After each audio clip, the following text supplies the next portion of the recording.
the speaking major lecture. Okay.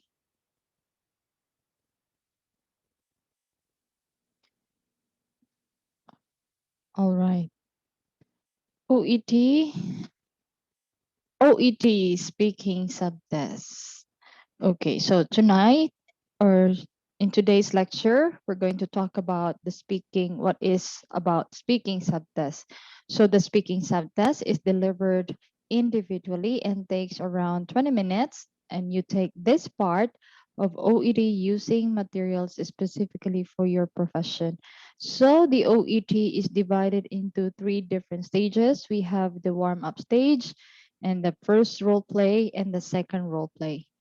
So in each role play, you take your professional role as a nurse, while the interlocutor plays a patient, client, or sometimes a patient's relative or carer.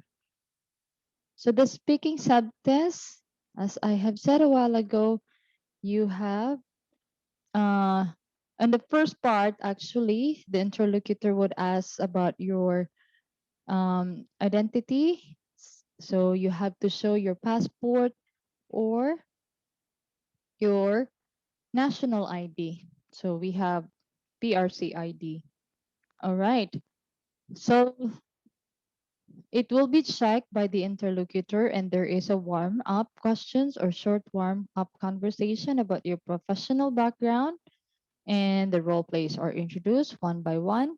You have 2 to 3 minutes to prepare for each. The two role play takes about 5 minutes each. And so the first part of the OET is not marked, which is the warm up stage. So this is only for you to get familiar with each other's voices, and it is also to check that the recording and timing equipment work. So that's the purpose for warm up questions. OET is being assessed in two different skills. And the speaking subtest is marked independently by a minimum of two trained OET assessors. Neither assessors knows what scores of the other has given you or what scores you have achieved on any of the other subtests. So your test day interlocutor has no role in the assessment of the performance or of your performance, or he or she cannot give you a grade. So there will be two different assessors would check your speaking test. And the entire test is recorded. So the assessor would check the recording or would assess you based on the recording. All right. So as I have said a while ago, there are two skills that you will be assessed. First, we have the language skills. And under language skills, there are four criteria. First, we have the intelligibility. This is where the assessor would check if you pronounce the word correctly, if you use the right intonation, if you have to stress the word, if you have really have to stress the word, and then the rhythm and the accent. Well, don't worry about your accent. It's not really important what accent that you're using. It's not really necessary that you have to use American or British accent, as long as you can speak clearly or you will be understood. Now, the stress, you have to stress the word. For instance, if you are referring in the past, for example, the question is where did you first learn English? So the structure of the question is asking about the past. So you would say I first learned instead of saying I first learned. So there is difference. And also you have to pronounce properly. For example, someone would ask you, or interlocutor would ask you, what's your favorite possession? So that's talking about something that you have. And then when you reply, you would say, my favorite position. So that's really different. So that's really different meaning. Okay. So you have to pronounce the word correctly or else you will be misunderstood. And then the fluency. It's not really necessary that you have to speak too fast, but not, of course, too slow because it sounds boring, of course. So it just talk in a natural pace, okay? In a normal pace, rather. in a natural tone. Appropriateness of language. Take note on the actual test, their interlocutor would act as your patient. So you just think that you're dealing with your patient on the actual setting, and most of your patients are not medical practitioner. Therefore, they are not uh, familiar with some medical terms. So, for example, you are asked to give instructions about, or you have to explain what are the things that you need to do for giving or during the blood transfusion. So you have to be careful of the word that you're going to use. So for example, um, good afternoon, sir. I'm here to give you explanation, or I'm here to explain to you why we need to have transfusion, because um, your hemoglobin level is dropped or has dropped. So, or hematocrit. So those words are not really common to your patient. So you have to explain that. All right. So you have to include use of language and also the register of your tone and that are suitable for the situation and the patient. Resources of grammar and expression. You have to vary the word. So let's say the patient says something. If you need to rephrase, you have to rephrase that, and then be careful of the grammar that you're going to use, like the preposition and pronouns. Okay, so if you're referring to someone female, so you have to say she. If as a male, he. All right. Okay. Now the second skills will be assessed during your speaking test is your clinical skills. So we have here the following: relationship building. In this criteria, or in this criterion rather, this include initiating.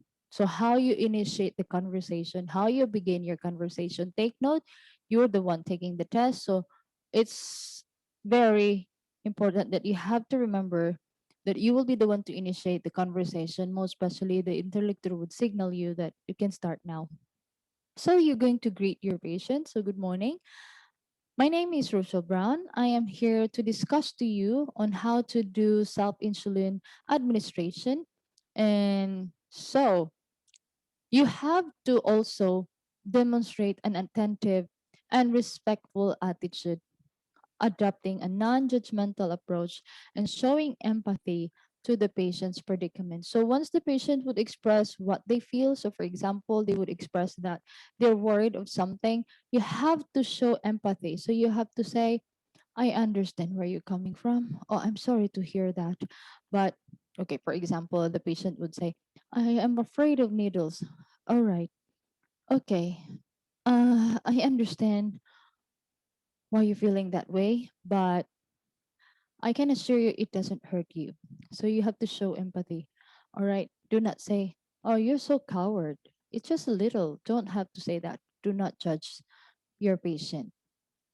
Every person has different coping mechanisms. So, and understanding and incorporating the patient's perspective. This includes exploring the patient's concern, picking up cues from the patient about his or her needs, and relating explanation to the patient's concerns and needs. Okay. Mm. What, what does it mean? Okay, for example, the patient seems sad. Uh, you would ask, you seem sad. Can you tell me something? Or can you tell me what makes you bother? Or is there anything that makes you worry? So in that way, you are exploring. So be careful of the question that you're going to ask. Avoid leading questions. So as much as possible, ask compound questions. Okay. For you to get a chance, or I mean, not close compound. It's closing. No, not closing. Sorry, open, open-ended questions. So for example, can you tell me more about what you feel right now? Then I'm in pain. Okay. So which part of your body? Um, Or can you describe the pain? So you are also giving the patient a chance to explain. Do not just simply say, "Are you in pain?" So that is a close question. So you just simply answered by yes or no. So how can you assess your patient? So again, ask open-ended question. All right. Now, next we have providing structure. So let's say your task is to give instructions or teach your client or patient on how to do self-administration of insulin. So you have to give the sequencing, okay? The interaction purposely and logically using techniques for organizing explanation and signposting changes. So, for example, you say, firstly, make sure that you have prepared everything that you need. And secondly, next, after which, and finally. So, you're going to use connectors. So, and when you're going to provide instructions to your patient, so it would be clear what to do. All right. Next, information gathering. So this includes appropriateness use of open or closed questions, avoiding compound or leading questions. Also, so that's related to understanding and incorporating patient's perspective and active listening. So be careful. Do not just focus on your task, but you have to listen what's your patient's response so that you can respond appropriately. Okay. So, clarifying statements that are vague or need amplification and summarizing information to encourage correction or invite further information. Information giving.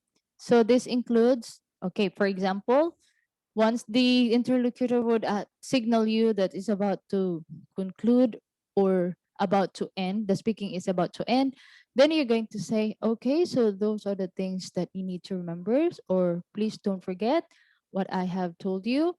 So if there's anything that you need to ask, or if there's any some concerns that may rise later on, please do not hesitate to contact me. So that's how you do it. All right. So those are the criteria that you need to remember and get familiar with so that you know what to do and what to expect on the actual test. Now, the OET person is not an examiner or your interlocutor is not an examiner. So before they sit the test, okay, before you sit the test, these are the most commonly asked questions for some of the candidates. What is the role of the interlocutor? So as I have this said a while ago, they will just act as the patient, care, or family member of the patient. And interlocutors are not healthcare professionals. So this means they will respond authentically to you during the role play in a similar way the patients, carers, and family members you will communicate with in real life. So here are the some things that you or facts about the role of the interlocutor. During your preparation time, the first 2 to 3 minutes of your role play, you can ask if there's anything that you don't understand, you can ask the interlocutor, for example, a definition of the word.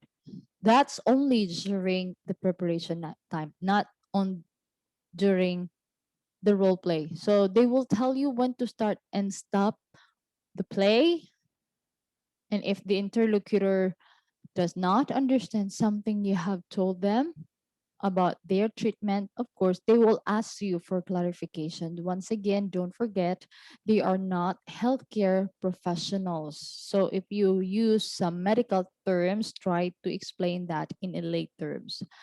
They may not be a native speaker, but they will have an excellent English and a clear voice that you will find easy to understand. And the interlocutor will tell their name when they welcome you in the test room, and you can use this name when starting the role play. So you can use the name. Okay. So for example, you you initiate the conversation. Hi, good morning. My name is Rochelle Brand and I am here. I'm one of the nurses in the ward and I'll be the one to look after you for today.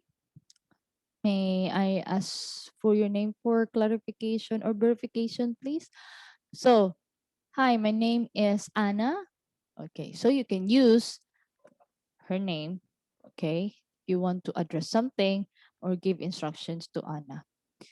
Okay, you can ask them to repeat their name during the preparation time, or you can ask their name once the role play has started. And take note how your speaking test will be assessed. This is related to how your speaking test assessed. So the interlocutor will record the role plays, and the recordings are then sent to Melbourne for marking by highly trained assessors. And the interlocutor cannot give you any indication of your grade at the end of the speaking test because they're not trying to do this. They are only good at acting. Okay. So use the warm up section. Okay, the first stage is the warm up section. So this is the time for you to get settle down and relax. So the warm up question is not assessed. So when you enter the test room, the interlocutor will greet you. They will check your ID and your name, then ask you a number of straightforward questions such as the following. Where are you from? How many years have you been a nurse? Why did you choose to become a nurse? What do you think makes a good nurse? So prepare an answer to that. So by the time you do your actual test, you're ready to answer to any of that questions. And so you won't get nervous because if you don't know what to say on the first part, you will really get um, panic. So if let's say you know what to say, and so you feel confident about yourself. So during the role play, you can handle it.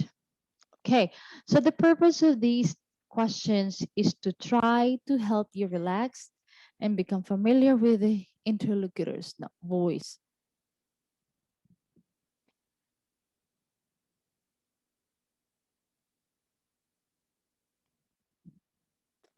It's helpful to have thought of some answers to questions such as these. So the one that I showed you a while ago, so you don't feel anxious when the interlocutor asks you those questions. So prepare your answers to those questions, for those questions. So after you warm up, you will be given your first role play. So you receive information for each role play on a card, which you keep while you do the role play. You may write notes on the card if you want. The card explains the situation and what you are required to do. If you have any questions about the content of the role play, this is during your preparation time. You can ask them during the preparation time. So use your speaking role cards effectively, please. To so during the actual role play, you keep the role cards for the whole time you are using them. And during the preparation time, before each role play, you can write on them. During the role plays, you can look at the cards whenever you like. So it's not really necessary that you make an eye contact with the examiner or, I mean, with the interlocutor. And you can also read sections again and write more notes on it, but stopping to read or write on the roll card will affect your fluency. So, of course, apparently you will stop talking or there will be pause. And don't forget, this is recorded. So by the time the assessor would check the recording, they would think, oh, that can affect your fluency. They would think that you don't know what to say next because they don't know what you did during the actual test. So just use the writing during your preparation time because it also affect your ability to listen to the patient. So what let's say during the role play, in the middle of the role play, you suddenly write something on your role card, and then the patient or your interlocutor who's acting as a patient, saying something. So you miss that. And then you cannot respond appropriately to the interlocutor or to your patient. All right. Now, this is an example of a roll card. So, as soon as you receive the roll card, take note where is the setting so you would understand or you would know how to begin your talk or how you would approach your patient. Because let's say it's home visit and then you're going to say, "Hi, my name is Rochelle Brown. I'm one of the nurses here in the ward." Mm. Is it in the ward? Of course not. It is a home visit. And you have to check what is the scenario. Okay, let's read. A general practitioner has asked you to visit a patient who has diabetes. Until recently, the diabetes has been moderately well controlled by diet and oral medication. However, recently the patient's blood sugar have been high and the doctor has decided to commence insulin injections. The doctor wants you to show the patient how to give himself or herself the insulin injection. So your first task, find out how the patient feels about insulin injection. So you ask, "I'm here." Okay, you're going to say, "I'm here." Okay, since the doctor has just um, recommend or suggest to start your insulin injection, so I am here to discuss to you what are the things that you need to do self administration. So, can you tell me about this, or how do you feel about the insulin injections? So that's how you find out how the patient feels about insulin injection. And then listen to her response, acknowledge that, and then proceed to the next task. So if he or she would ask you how to do it, "I'm not really familiar with this. I'm worried if I cannot do it right." So you explain slowly and clearly the whole process of giving the injection. That would include using of clean needles, administering the injection, and the sites for injection. So anything related on insulin administration, you have to tell or you have to include that in your instruction. So that would fall under your providing structure criteria or criterion rather. So try to reassure the patient that he or she will be able to manage the injection. Okay. And emphasize the importance of safe needle disposal, suitable containers, proper care and handling. So those are your tasks. So your interlocutor also have has his or her copy. So it would look like that on her end or his end. So, okay, now I'm going to show you a video related to that role play. Okay, a sample answer or sample response. Okay, let me know, please. If you cannot hear, just message me, please.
Okay, so that's it. That's for our first role play. Second role play, we have different setting. It's in a hospital ward. So this time, the patient is 72-year-old, has developed a urinary tract infection after he or she underwent surgery 4 days ago for cancer of the colon. She was commenced on an antibiotic and Ural. The patient lived with his wife or her husband, who was chronic obstructive airway disease and is partially blind and very reliant on you. He or she is concerned about a prolonged stay as her husband or his wife is home alone. Okay. So it says here she. So most likely we use this. Okay. So the task, answer the patient's question in a reassuring manner. Ask the patient about his general health over the last 6 months and how she has been coping at home, and sympathize with the patient and try to calm them down by offering home help for the care of the patient's husband, and give advice about diet and lifestyle to assist the patient to cope better. Okay, so also, once again, in the second role play, your patient or your interlocutor has his or her own copy also what he or she needs to do. So that's it. Okay, so that's for sample roll card. So these are the things that you have to remember when you do your speaking test. You can make notes on the role play cards if you want, and you can refer to the card at any time during the role play. And each role play is designed to elicit an accessible sample of speech which reflects your speaking ability in a health professional context. Okay. At the end of the 5 minutes, when the role play is complete, you return the role card to the interlocutor. And there is no penalty for not completing all the elements on the role card. However, the more elements of the role play you cover, the more evidence you are likely to give your ability to communicate in spoken English. So use the preparation time to think about which element of the role play might require you to explain something in more detail or to ask the patient for more clarification. An important part of a health professional's role is the ability to communicate effectively in speech with patient or clients. So the role plays allow the candidate to take a professional role and demonstrate the ability to deal with common workplace situation. These situations may include elements of tension, which are a normal part of the real life context. So for example, if your patient angry or anxious or who misunderstand their situation, limited time in which to explain structure. So if your patient also and okay, if angry, so you just stay composed. Remember, you are in control of the situation because you know what you're going to do. You should know how to manage this and try to pay. If one of your tasks is to calm your patient down, so you have to do something or you have to say something that would give them a peace of mind because some patients they don't know or they're worried too much of what may happen to them in the future or if their condition would get worse. So try to understand or I mean like try to explain to them until they would understand that there is hope. Okay. So these are, I want you to screenshot this one, and these are the websites, okay, where you can read some articles and different topics that would give you idea on how to deal different cases. After this, all right. So after this lecture, I will show you or I will forward to you some the list of the common topics, okay? The common topics that you may encounter on the actual